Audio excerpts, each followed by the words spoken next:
Third law of motion के हिसाब से every action has equal and opposite reaction. तो हर एक्शन की इक्वल एंड ऑपोजिट रिएक्शन होती है। अब यहाँ पे एक्शन क्या है, ऐसा नहीं किसी को आपने थप्पड़ मार दिया फिर उसने भी आपको थप्पड़ मार दिया, वो एक्शन रिएक्शन पेयर हो गया, ऐसा चीज़ें नहीं होगी। हमारे पास फिजिक्स की हम बातें कर रहे हैं, तो देखो इसको एक बहुत ही अच्छे एग्जाम्पल के साथ समझेंगे कि हमारे पास अर्थ है और एक उसके ऊपर टेबल रखी है और उसके ऊपर एक मास रखा है। ठीक है, ये अर्थ कुछ छोटी बना दी मैंने, लेकिन इसका सिंप्लीफाइड वर्जन ऐसा हो जाएगा, दिस इज ग्राउंड, ग्राउंड के ऊपर एक टेबल इस तरीके से रखी थी और उसके ऊपर उसका एक मास रखा हुआ था। सबको मैंने अलग अलग कर दिया क्योंकि हम अब सबके फ्री बॉडी डायग्राम्स बनाने वाले हैं। ठीक है, तो सब बॉडीज़ को फ्री कर दो पहले। अब देखो यहाँ पर हम अलग अलग कलर से चीज़ों को ड्रॉ करेंगे। हमारे पास सबसे पहले तो इसके ऊपर नीचे लग रहा होगा इस तरीके से mg, क्योंकि अर्थ ने इसके ऊपर mg लगाया। अब इसके ऊपर है ना, ये नीचे तो अभी तक नहीं गया था, मूव नहीं हो रहा है, क्यों? क्योंकि इसके ऊपर दूसरा कोई फोर्स लग रहा होगा जो इतने ही मैग्नीट्यूड का होगा, उसको रोक रहा होगा। कौन सा फोर्स होगा? ये देखो यहाँ पर एक सरफेस पे रखा था, सरफेस उस पर नॉर्मल रिएक्शन ऊपर की तरफ लगाएगी तो इसके ऊपर इस तरीके से लगती है। लेट से इट इज N1।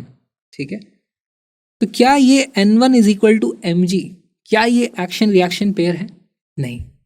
देखो एक्शन किया था किसने? अर्थ ने ब्लॉक को खींचा था नीचे। ठीक है, तो इसका रिएक्शन क्या होगा कि ब्लॉक अर्थ को ऊपर खींचेगा। तो ये हमारी मान लो अर्थ है, अर्थ को ऊपर खींचा गया है mg से। ये दोनों फोर्सेस एक्शन रिएक्शन पेयर है। ये N1 और mg एक्शन रिएक्शन पेयर नहीं है। बात इतनी सी सिंपल है। अच्छा, इस ब्लॉक के ऊपर इस टेबल ने N1 लगाया है तो ब्लॉक भी टेबल के ऊपर उतना ही नीचे की तरफ फोर्स लगाएगा, यहाँ पर कितना?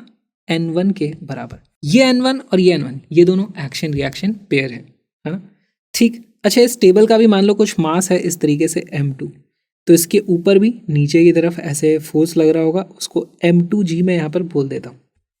इसने लगाया m2g, अर्थ ने लगाया, तो ये भी अर्थ के ऊपर इतना ही फोर्स लगाएगा, कितना? m2g। अगेन ये m2g और ये m2g ये दोनों एक्शन रिएक्शन पेयर है ना? और अब ये नीचे तो नहीं आ रहे हैं अभी, कि नीचे अर्थ पे मूव तो नहीं कर रही हो, तो टेबल ज़मीन पे ऐसे रखी होती है, तो उसको रोक कौन रहा होगा? इसके ऊपर ज़रूर एक और फोर्स इस तरीके से लगा होगा, N2 फोर्स कौन सा होगा? N2 फोर्स जो अर्थ के यहाँ पे भी एक सरफेस से पैर उसने लगा के खड़ा है ना, इस तरीके से, तो वो नॉर्मल रिएक्शन 2 वहाँ पर लगी होगी, है ना? और यहाँ पर नीचे की तरफ अब क्योंकि अर्थ ने टेबल पे N2 लगाया था तो टेबल भी अर्थ पर N2 लगाएगी इस तरीके से।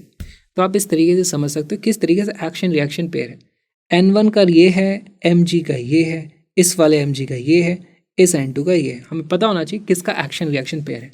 अब यहाँ पे एक्शन रिएक्शन से एक और मिथ आ जाता है हमारे को कि पहले एक्शन होगा फिर रिएक्शन होगा। ऐसा नहीं होता है। इंग्लिश में ऐसा होता है कि एक्शन के बाद रिएक्शन होता है, तभी तो वो रिएक्शन है। लेकिन फिजिक्स में दोनों चीज़ें एकदम साथ में होती हैं। ऐसा नहीं होता है कि पहले एक्शन होगा फिर रिएक्शन होगा। थोड़ा भी गैप आ जाता ना तो बीच में टरबाइन लगा के हम एनर्जी निकाल लेते हैं। ठीक है, तो ऐसा नहीं होता है। ऑलराइट, तो यहाँ पर बस इतना ही था। छोटा सा वीडियो था ये, एक अच्छे से क्रैश कोर्स का, उसका बहुत छोटा सा पार्ट है ये। उस क्रैश कोर्स में 30 दिन में 2-2 घंटे की क्लासेस हुई हैं फिजिक्स की, और उसमें सारे कॉन्सेप्ट्स कलरफुल ग्राफिक्स के साथ और सारे प्रीवियस ईयर क्वेश्चंस और इंपॉर्टेंट कॉन्सेप्चुअल सवालों के साथ हमने किया है। लिंक इस अंदर डिस्क्रिप्शन, उसको ज़रूर देखना, और मेरे व्लॉगिंग चैनल को भी ज़रूर सब्सक्राइब करो। व्लॉगिंग होती रहती है वहाँ पे, और इस QR कोड को स्कैन करके कुछ अमाउंट भी डोनेट कर सकते हो ताकि मैं और भी अच्छा कंटेंट आपके लिए बना के ला पाऊँ। Please support me, please support crash.